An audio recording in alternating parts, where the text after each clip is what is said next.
So it is indeed my pleasure now to introduce the next session, which will be with Mr. Paul Kelly and Mr. David Fagan. Please welcome Mr. Paul Kelly and David Fagan to the stage.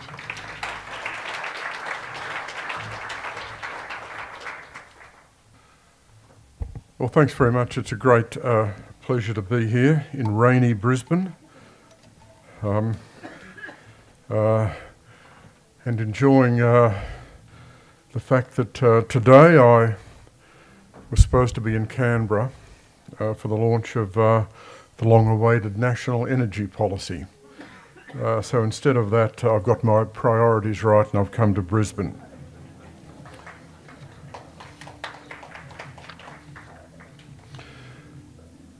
I want to talk about the impact that technology and disruption is having on politics. Disruption has many manifestations: technological, economic, social, and political. In my view, Western democracy is in trouble, the risk being exhaustion, not demise. The symptoms of Trump and Brexit reflect the forces at work over many decades. Perhaps President Macron will reverse the trend and halt France's demise. Maybe. But public policy is not delivering for the people. The failure of the political system is proven by poor results. I think we're witnessing two epic decouplings. The nexus between democracy and quality public policy on the one hand is in decline, as is the nexus between capitalism and democracy. We face the prospect, perhaps in the not too distant future, of quasi-capitalistic autocracies, China, Russia, Middle East kingdoms, possibly having a larger share of global population than Western societies of democratic capitalism. If that happens, it will be a turning point in world history. In the West, we live in an age of new politics that we struggle to understand, and so might I say to the politicians. It runs in parallel with economic disruption and geostrategic transformation. This means government must change in order to be successful. The needs of our economies and societies must be rethought. The new politics originates in many factors, but I would stress one, and that's the failure of elites over the past 15 years. Clearly, I think the worst failure since the 1930s. Leaders and governments in the US, the UK and Europe have sowed the seeds of retribution. Witness the 2003 Iraq War, the 2008-09 global financial crisis, weak world growth for a decade, and the unresolved fiscal crisis of many rich Western nations. There's a loss of moral standing and political resolution in leaderships. In Australia, the problems are less severe, but the erosion exists and is progressing. The people are right to be angry. They are right to demand something better. As Theresa May and Donald Trump have agreed, the people have been ripped off. The sense of a self-interested, privileged, rich upper class is perhaps the strongest since the 1930s. We are developing an extreme adversary culture, reinforced by social media. This is superimposed on the decline of mainstream media, fragmentation of information sources, and the sense that each individual is a news consumer and a news source. These forces in total make government far harder and reform harder still. Economics is changing courtesy of technological disruption, weak productivity and social breakdown. Leaders, central banks and treasuries have wrestled for a decade with these challenges. The jury is out on how far and for whom living standards in the West can be enhanced in the future. Intellectuals put serious issues on our radar. From the left, Thomas Piketty argues the capitalist system is now on the road to more wealth and income inequality. From the right, Charles Murray says America is no longer the land of opportunity, but is breaking into two separate societies. It is surely false to see Donald Trump as an aberration. I don't know exactly what comes after Trump, but my view of history says there's no return in the United States to the pre-2016 America. We've entered a new, uncertain, unpredictable era. I don't believe there's any easy or quick solution to this malaise, and that's because it's multifaceted. There is no silver bullet. The crisis is embedded in our society, our evolving culture, and our dynamic technology. When you think about it, democracy is a late 19th century concept that reached its fruition more than 100 years ago. It has an old world charm that can't be dismissed when you visit the Parliament at Westminster or indeed at Old Parliament House in Canberra. And the system is symbolised by the ringing of ancient bells, the scramble of MPs to get to the chamber for a division, the tellers counting the votes, the genuflection before tradition, and the sheer slow speed at which the system works to review, debate, and change our laws. Or these days, after much time and effort, not change our laws.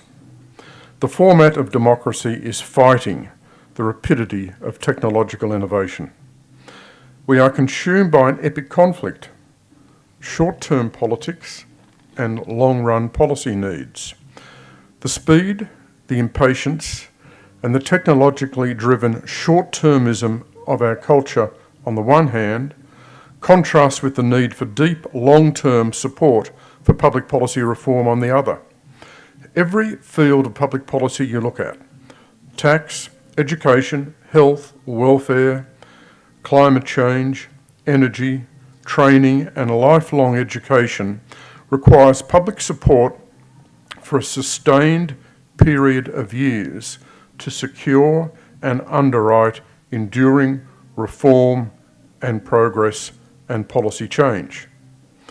Yet on the other hand, in a culture of fickleness, real-time tyranny, and constant changes of mood and sentiment, such enduring public support is elusive or improbable. One moment in late 2015, we were impressed by Malcolm Turnbull. At another moment in 2016, we found him to be disappointing and unconvincing. This is a commentary on our own political character, not just on Turnbull's. We have an energy crisis today in this country because it's been impossible for the political class over a decade to settle on a long-run policy that sustains both efficient investment and tackling climate change emissions. Don't just blame the politicians. News poll published in The Australian this week showed 63% of people insist that renewable energy subsidies continue, contrary to the government policy announced today. But 58% of people would not pay a single cent more for power bills based to a not insignificant extent on renewable power. One reason our budget is in trouble today is because of self-interested public opinion. It dislikes debt, but it dislikes even more tough spending decisions needed to tackle budget deficits that create debt. The central theme of our age is political fragmentation and individual empowerment via technology. This can guarantee multiple opportunities for greater individual self-realisation and productivity, a better life. I don't need to list them all. But in the year after Brexit and after Trump's election, with the political systems in both the UK and US struggling, it's fatuous not to contemplate the downside of this fragmentation for public policy and society. Let me conclude with 4 overarching points. First, the economic disruption or transition we are living through is creating new wealth, but the price is high. Jobs in the old economy are being destroyed faster than ever. Witness the exit of car manufacturing in this country. New jobs are being created. There is, however, some evidence that the new jobs fall broadly into 2 categories: well-paid, high-tech jobs and low-paid services sector jobs. The upshot is concern about job insecurity, inequality, and a lack of skills. There is fear that the process of globalisation and open markets is weakening the middle class in favour of some people being sent to the top and even more being sent to the bottom deciles. In short, the age of disruption is leading to profound economic uncertainty amid opportunity. This uncertainty was central to Donald Trump's election. It was basic to Malcolm Turnbull nearly losing the 2016 election in this country, where it was the voters in the depressed regions, Tasmania, South Australia, North Queensland, who revolted against him. Secondly, the age of disruption is hollowing out the established institutions of a democratic system. The two main parties, Labor and Liberal, are in trouble. In the United States, the Republicans have fractured. In France, the two main parties collapsed before the recent election, although the immediate consequences of that might be favourable. In Italy, we have a five-star movement that could even come to power. Extremist parties on the left and right are gaining ground. There are no longer wise party elders to offer guidance. The policy and ideological traditions of the main parties are being torn apart. Established media, newspapers and television networks are in decline, along with the influence that they used to wield. Trade union membership is in decline. The political influence of the corporate sector is in retreat. Everywhere, established networks, icons of power and authority, are tumbling. How long before there is a revolt against the digital giants, Google, Facebook, and Amazon? In short, there is a dramatic transformation in power. This creates opportunities, yet it has also led to obvious dangers. What beasts may march into the power vacuums now being created? My third point is that technology itself is transforming politics. There is now a legitimate question being raised in United States journals. Can our democracy survive the internet? Foreign interference in elections is now a likely reality in a number of Western countries. So is the rise of fake or fabricated news. Witness the earlier widespread belief in the United States that President Obama was a Muslim. Individuals get more of their information these days from the net rather than mainstream media. People gravitate to sources they like that reinforce their views. One paradox of the digital age is that it breeds more intolerance, the quest to repress views you cannot tolerate. There is a new playbook for communication in democracies. The internet's unprecedented ability to facilitate the targeted delivery of relevant information, marketing, and even friendship leads to the bubbles, filters, and echo chambers that shelter people from information that might challenge the message sent to them by campaigns, partisan media, or social networks. What the success of the Trump campaign demonstrated was that viral is now the coin of the campaign realm. Those candidates and strategies that can generate shares, likes, and followers have an advantage over those that cannot. Of course, enthusiasm and popularity are not campaign assets novel to the internet age, but what the internet uniquely privileges above all else is the type of campaign message that appeals to outrage or otherwise grabs attention. Democracy depends on both the ability and the will of voters to base their political judgment on facts, or at least on strong institutions that can act as guardrails to channel decision-making within the broad range of democratic alternatives. And my fourth and final point if true, is the most concerning. I think the concept of the common good or the public interest is now in retreat.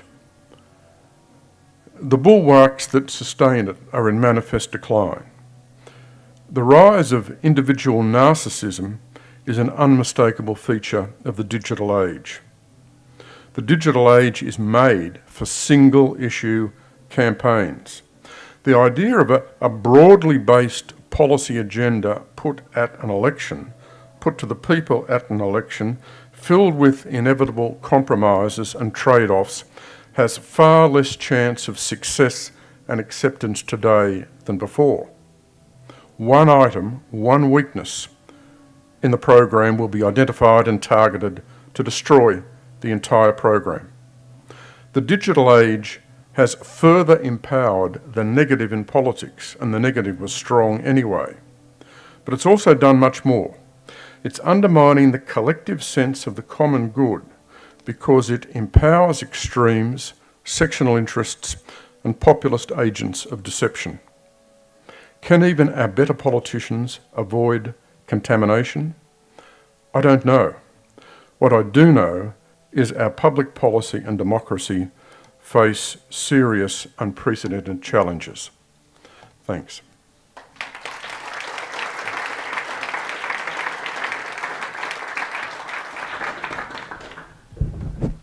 Well, thanks very much for that, Paul. It's cloudy outside and cloudy inside on your description.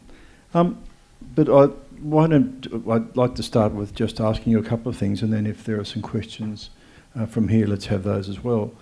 But I guess the first thing I'd wonder in this is, do you see this as, are we heading towards a deliberate rejection of democracy, or is this just something we're going to sleepwalk into?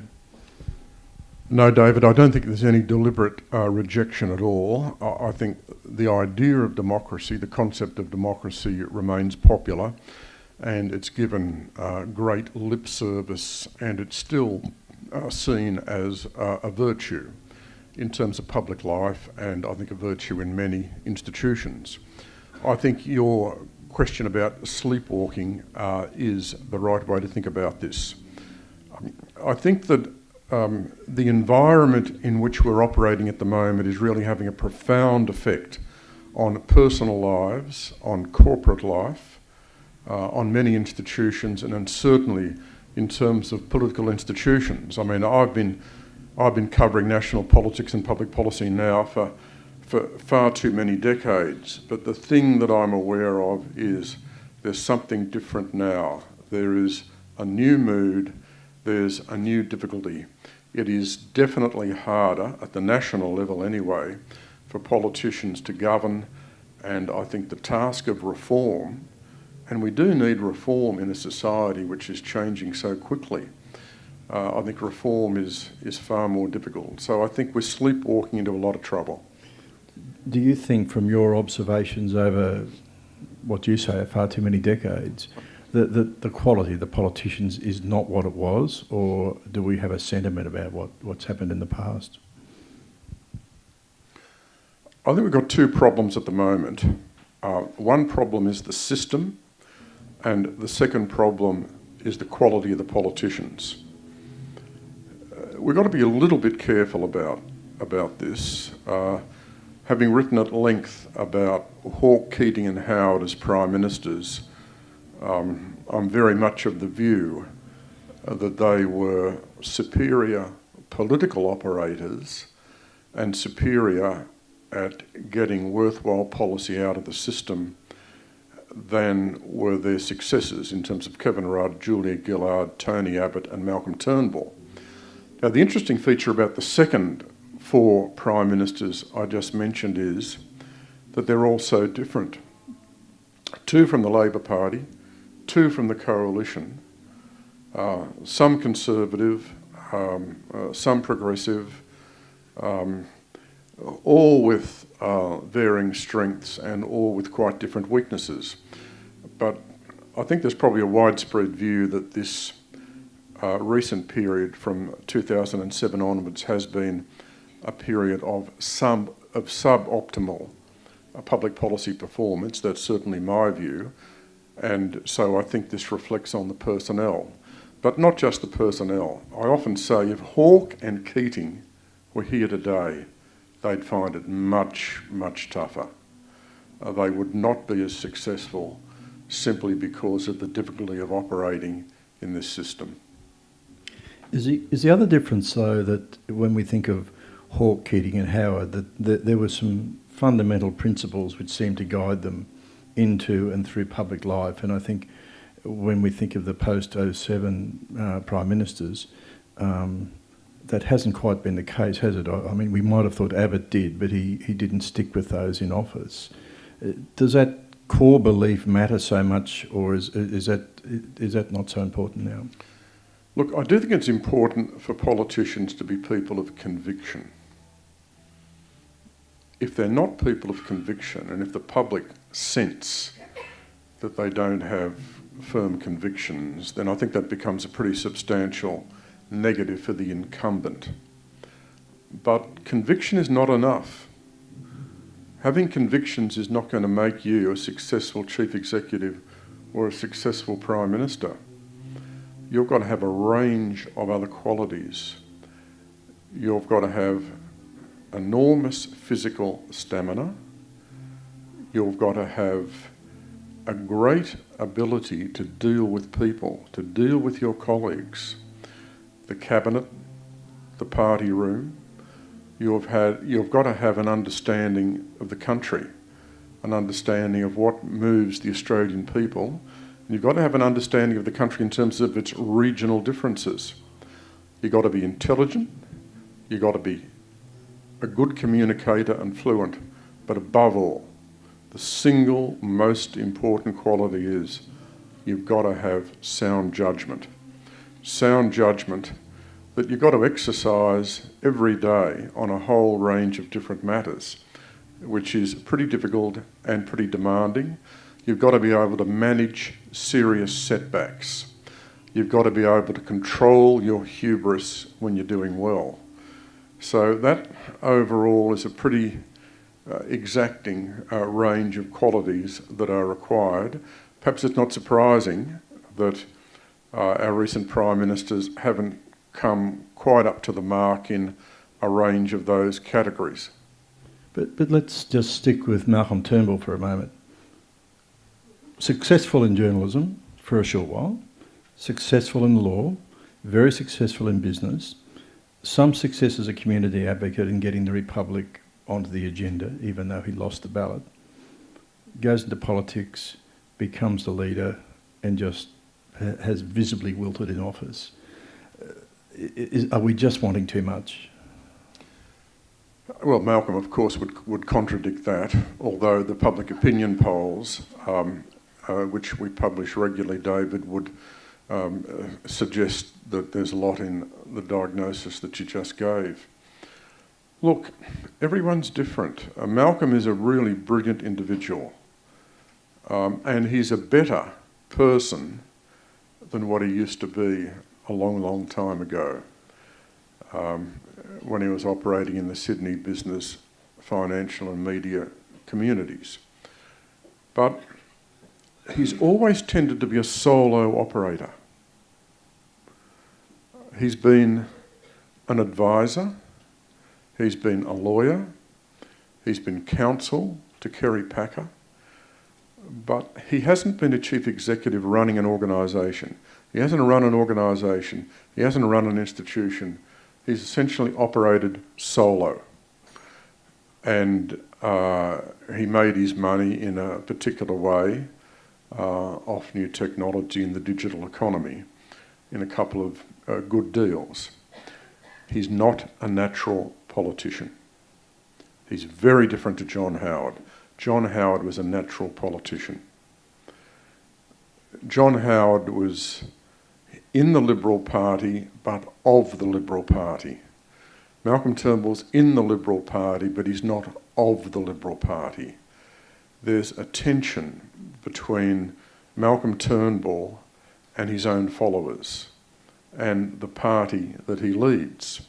And that's always a difficulty for a leader, if there's some internal tension between yourself and your followers. Malcolm Turnbull is a problem solver. He often says, if you want to know the position I'm going to take on a particular issue, ask yourself, what's the rational position? And that's the position that I'll almost certainly adopt. He's a problem solver, he's a fixer, he's a transactional politician. He's not a great reformer, he's not an ideas man, he has a deficient understanding of the role of ideology in politics. So, when you sum it up, there are significant personal advantages here to Turnbull the politician, but there are also some pretty weighty disadvantages as well. Now, before we open this up, and if we can get an indication if there are any questions, we can get a microphone there. I'd like to come back to more the discussion about the system of democracy. And I'm pleased that in your answer to my earlier question, you said this wasn't an outright rejection of democracy. We tended to be sleepwalking towards it, which suggests to me that this is reparable. Did you see any green shoots anywhere? Well, I can give an elliptical answer to that question. I guess history's not linear. So in my presentation, I set out a series of somewhat adverse trends. But as Arthur Schlesinger famously said in a great book he wrote, there are cycles and then counter-cycles in American history. At some stage we'll reach a counter-cycle. I don't know when that will be or what manifestations it will take. I guess if we look at our community, there's so much energy, there's so much creativity, there's particularly from younger people under 30, that it's hard not to believe. It's hard not to believe that at the end of the day, this is not going to manifest itself in more institutional forms. It seems to me one of the great problems these days is that we've got a lot of individual talent and creativity in the person, but this doesn't translate into often institutional gains, or if we look at the public system, if we look at the system of democracy and government, often it doesn't translate into better public policy the way it should. Look at the terrible 10-year crisis of energy policy, of climate change policy.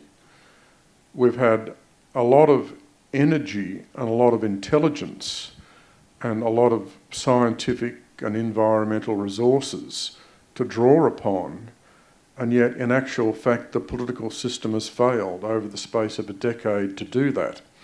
So hopefully at some point we will get to the stage where the individual intellectual resources and energy and creativity of people can actually feed into the political system and produce better policy. I think for my good fortune, I hang around a little bit with teenagers or sub-teenagers, and I should say I think one green shoot is just how activated kids seem to be at the moment about politics, and I don't think this was the case even 5 years ago, but I'm not sure what anyone else's observation on this is, but I notice that Trump has certainly got them all over it, and kids are very activated on the same-sex marriage side of the debate too. Young people have often been the activists for longer-term change in politics, and we saw that through the 60s, through the Vietnam protests, and a lot of those people then became the future political leaders. Do you think there's hope in that? And if that's the case, is it in the right direction, or is it just going to be completely disparate? Looking on the bright side, if I look at the government front bench, look at the second level of ministers. A lot of them, I think, are very good.